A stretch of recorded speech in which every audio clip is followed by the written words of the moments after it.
plugin, check the description box below for tabs and backing tracks on my website, information about the sound tools I'm using today, and all the links, Patreon, Truefire, all the stuff. We're dropping in here with an A minor line cliche, they call this. Yeah, it's Stairway to Heaven. Watch that note. It goes down one tone at a time. Super cool thing to practice. Play it slow, play it clean.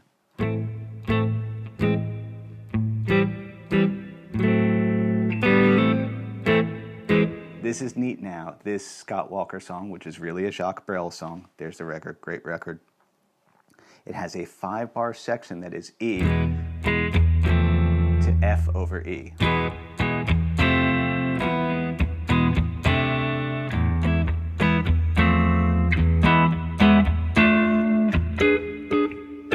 I went up the fretboard to make, to add to the drama. So we got an E, F over E, they call that pedal point. This note stays the same, but we're gonna throw chords on top. Spicy.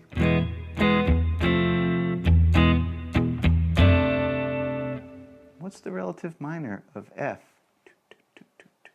D minor. So I can get away with doing things that sort of imply a D minor, because they share enough notes. That is a caged C shape, E.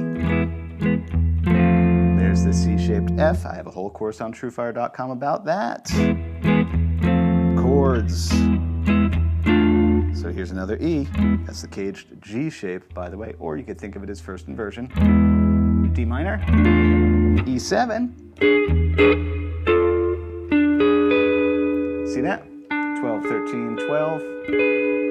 Yes, this is an advanced lesson. I don't like to call out fret numbers. I think you can see what I'm doing. There's slow down gears in YouTube also. I'm not trying to be mean or anything. It's just, I don't like to say the numbers. 12, 13, 12.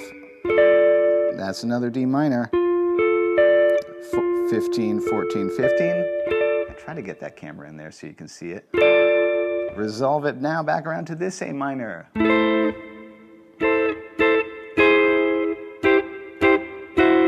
So that's a caged D shape A minor. That's how I find stuff. And there's that note moving down.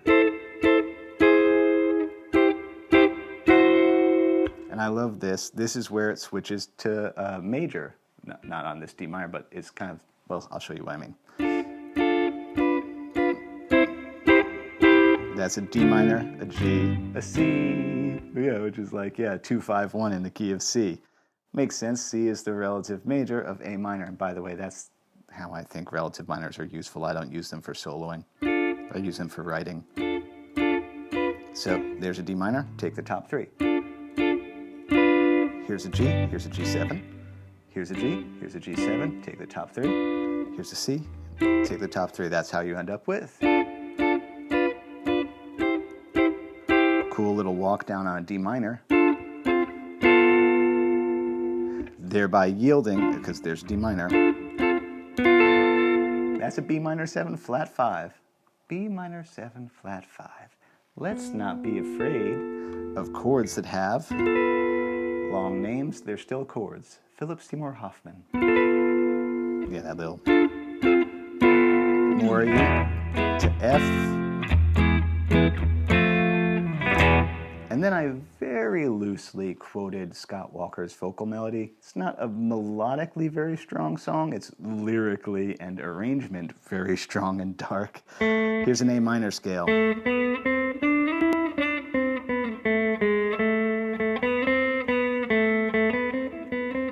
Oh, wait.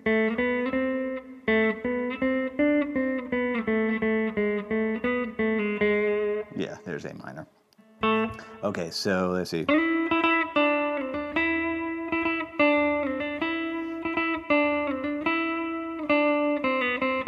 I don't know why I purposely just kept it on one string, because I felt no desire to be flashy. Something like that.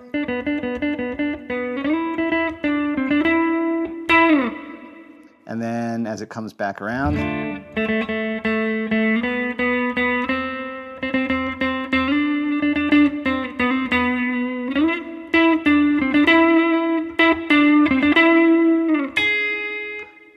Eric plays fast for once in his life. I never do stuff like that. That's a leading tone into an A minor arpeggio.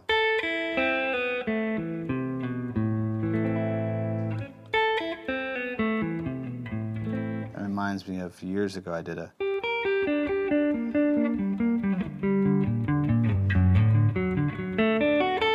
I took it down. I did a presto in G minor thing that took me months to get down. One of those things that was just working so hard for no reason.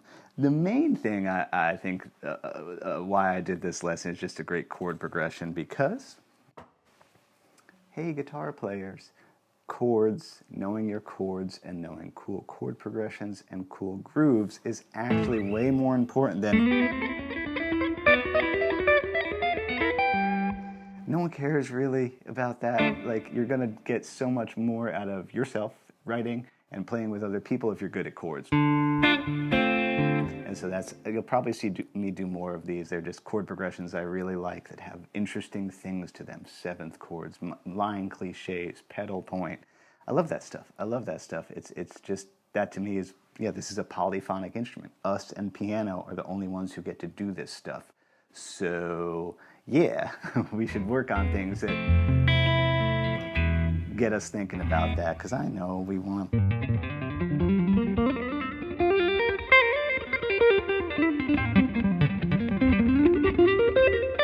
We do that forever, but like really, like, do we know the difference between a G minor 7, a G major 7, and a G dominant 7? That's actually more useful. Sadly, these humble things are more useful, knowing a lot about chords. And you don't have to be like a super duper jazz freak either. You just, you know, a little bit more.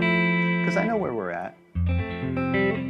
We know our bar chords, we know our pentatonic scales, and we know some of the seventh chords, but we might not have them cleaned up in our mind as to who goes what, why, when, where, how. And if we get that sorted out, it's so much cooler. I'll leave it at that. Thanks so much to everybody who supports me, Patreon, my students, people buying things from my website. Thank you. Hey, even if you just click like and subscribe, that helps me a lot. It keeps me in business with the internet and the way the internet works. As Bill and Ted would say, be excellent to each other. That includes yourself. Happy Friday. Eat pizza.